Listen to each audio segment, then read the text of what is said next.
Hi everyone, আমি শিকা। সবাইকে জানাই শুভ নববর্ষের আন্তরিক ও প্রীতি শুভেচ্ছা।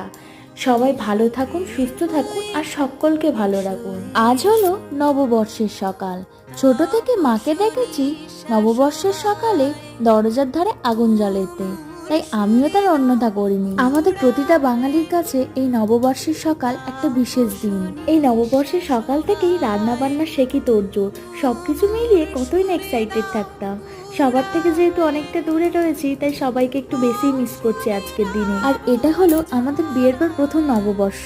আগের বছরও পয়লা বৈশাখ একসাথে কাটিয়েছিলাম, কারণ পয়লা বৈশাখের 4 দিন পরেই ছিল আমাদের রেজিস্ট্রি ম্যারেজ। যেহেতু আজকের ওর অফিস রয়েছে, তাই সকাল থেকে রান্না বান্নার মধ্যে ছিলাম। ওর জন্য একটু পনির রান্না করে দিয়েছি আর সবজি ডাল বানিয়ে দিয়েছি, আর ব্রেকফাস্টে দিয়েছিলাম ওটসের অমলেট। তো ওকে বললাম যে পুজোটা দিয়ে যেতে, ও অফিসে বেরিয়ে গেল। এভাবেই নববর্ষের সকাল শুরু হলো। আজ আসি তবে, বাই।